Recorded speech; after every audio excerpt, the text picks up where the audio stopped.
قالوا إنها وعد نحن عصبة الأسد. قالوا إنها وعد نحن عصبة الأسد.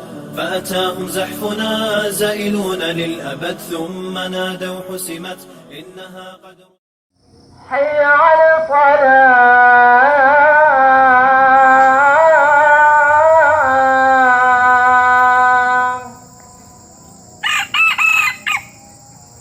حي على الفلاح.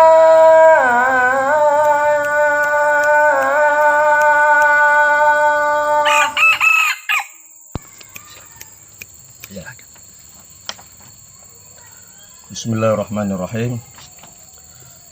Nama anak Gufron Abdus Salam. Alamat Surabaya. Umur 58 tahun. Kisah anak di Ambon. Sekitar 17 tahun yang lalu, anak ikut di LJ di Ambon.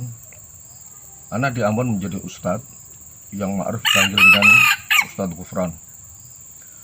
Di Ambon anak membawa anak dan 2 istri. Anak ditempatkan di wilayah Ahuru. Suatu ketika anak dipanggil untuk menghadap Panglima LJ, Ustadz Lukman Ba'abdu. Anak tidak tahu apa kesalahan anak. Tiba-tiba diputuskan anak tidak boleh mengajar atau menjadi ustadz. Anak terima keputusan tersebut. Kemudian pada malamnya anak dipanggil di sebuah rumah kosong. Setelah anak masuk ke rumah tersebut, ternyata ada banyak laskar. Tiba-tiba mereka mengeroyok anak, menyiksa, memukul sambil mereka mengatakan, "Kamu tidak beradab sama Ustadz." Maksudnya Ustadz Lukman Ba'abdu. Anak dihajar sampai tergeletak, diinjak-injak, sampai anak muntah darah. Akhirnya anak mengucapkan kalimat la ilaha illallah. Baru mereka berhenti. Sekujur tubuh anak babak belur, berdarah-darah, dan tidak bisa jalan.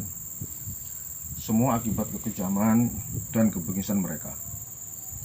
Lalu anak dibawa ke rumah sakit atau klinik, dan ternyata tulang rusuk anak patah 4. Dan anak mengalami impoten.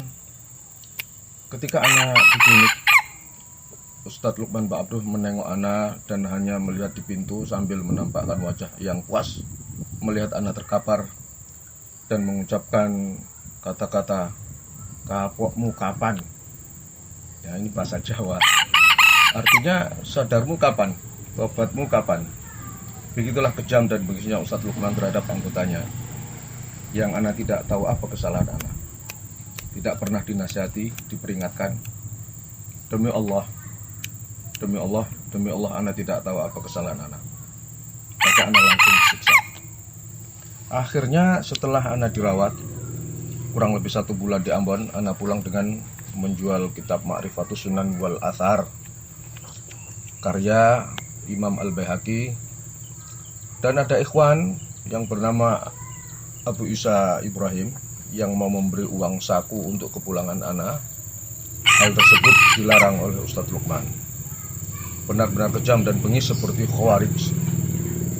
Tidak diragukan lagi mereka menghalalkan darah kaum muslimin yang dianggap melakukan dosa.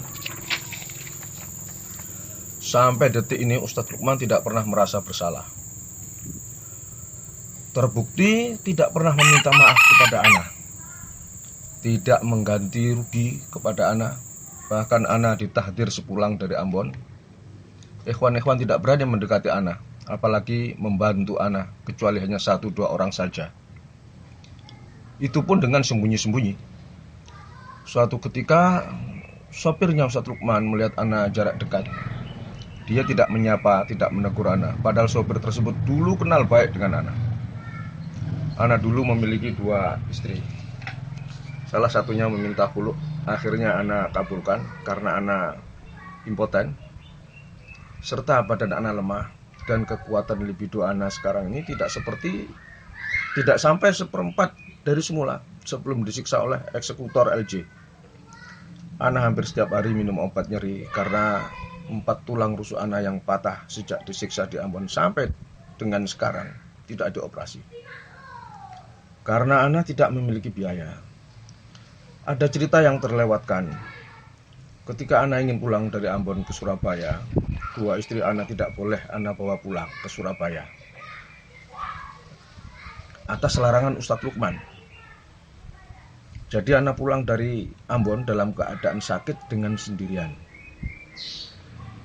Ana dipisahkan dari dua istri Ana di Ambon dan Ana di Surabaya. Padahal Ana sangat butuh perawatan dari kedua istri Ana. Pemahaman apakah seperti ini? Demikian pernyataan ini Ana buat dengan ingatan Ana. Tidak ada paksaan, tekanan. Dan Ana buat dengan sadar serta tidak ada niatan untuk berdusta atau memutarbalikkan fakta. Ana bersumpah atas nama Allah tentang kisah Ana tersebut. Jika ada tulisan Ana yang salah, bukan suatu kesalahan yang prinsip atau disengaja. Apabila Ustadz Lukman mengingkari pernyataan ini secara global,